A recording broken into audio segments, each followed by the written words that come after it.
प्रभु यीशु मसीह के मधुर और मीठे नाम में आज दिनांक 15 फरवरी दिन गुरुवार को आप सब श्रोताओं का हम स्वागत करते हैं। आज के दिन के लिए जो वचन है लिया गया है रोमियो की पुस्तक उसका पहला अध्याय और उसका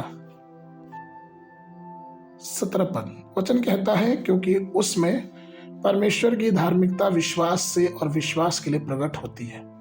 जैसा लिखा है कि विश्वास से धर्मी जन जीवित रहेंगे। प्रियो, यदि हमें ईश्वर पर विश्वास है तो हम जीवित रहेंगे। केवल विश्वास के माध्यम से ही हमारा जीवन आगे बढ़ सकता है। पवित्र शास्त्र कहता है मत्ती उसके 6:26 में कि आकाश के पंछियों को देखो, वे ना तो बोते और ना काटते हैं और ना खद्दों में बटोरते हैं, तो भी तुम्हारा स्वर्गीय पिता उनको खिलाता है। क्या तुम उनसे अधिक मूल्य नहीं रखते? प्रियो, क्या हमको खाने की आवश्यकता पड़ती है? क्या पहनने की आवश्यकता पड़ती है? शिक्षा, कमाई, नौकरी, इन सब बातों की धरती पर रहते हुए एक मनुष्य को आवश्यकता पड़ती है। और परमेश्वर इन सब चीजों को जानता है, लेकिन वो चाहता है कि हम पहले परमेश्वर को ढूंढें। जिस प्रकार से मत्ती उसके 6:33 में वचन कहता है, पहले परमेश्वर के राज और धर्म की खोज कर लो तो सारी वस्तुएं तुम्हें मिल जाएंगी।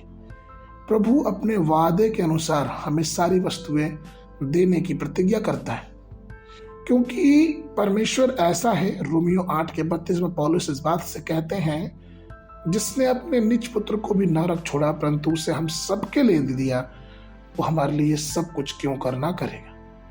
प्रियो, जरा सोचे, जिस परमेश्वर ने हमें हमारे लिए अपने पुत्र को दे दिया, हमारे लिए अपने शरीर को बलिदान कर दिया, वो अगर हम प्रभु विश्वास करेंगे तो हमारी आत्मिक आशीषों के साथ साथ हमें भौतिक आशीष क्यों नहीं देगा।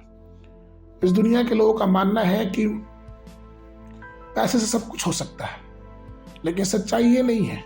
हम पैसे से जीवन नहीं पा सकते, हम पैसे से स्वर्ग नहीं जा सकते, हम पैसे से अंधकार की शक्तियों पर विजय नहीं पा सकते। हम कितना भी कुछ कर लें और सब कुछ जगत को प्राप्त कर लें, लेकिन अगर अपनी प्राण की हानि उठाएं तो हमें क्या लाभ? क्योंकि वचन साफ साफ कहता है मत्ती 4:4 में कि मनुष्य केवल रोटी से नहीं परंतु हर एक परमेश्वर के वचन से जो उसके मुख से निकलता है जीवित रहता है।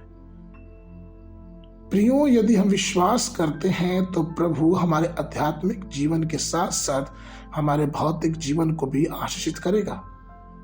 वह हमें संभालेगा और अपने अनुग्रह में हमें लेके चलेगा, हमें बचाएगा, हमारी रक्षा करेगा और हर प्रकार से परमेश्वर हमें और भी आगे ले चलेगा। इसलिए चाहिए कि हमारे जीवन में एक विश्वास की सामर्थ्य और विश्वास से अपने जीवन को जीना ही एक मसीही जीवन का मूल होना चाहिए। आज के मनन के लिए अय्यूब की पुस्तक उसका 23:12 उसकी आज्ञा का पालन करने में मैं न हटा और मैंने उसके वचन अपनी इच्छा से नहीं से कहीं अधिक काम के जानकर सुरक्षित रखे। बाइबल अध्ययन के लिए सुबह के समय लय व्यवस्था के पुस्तक उसका 17-18 अध्याय, शाम के समय मत्ती उसका 27 अध्याय 27 पद से लेके 50 पद तक। परमेश्वर आप सबको आशीष देवे।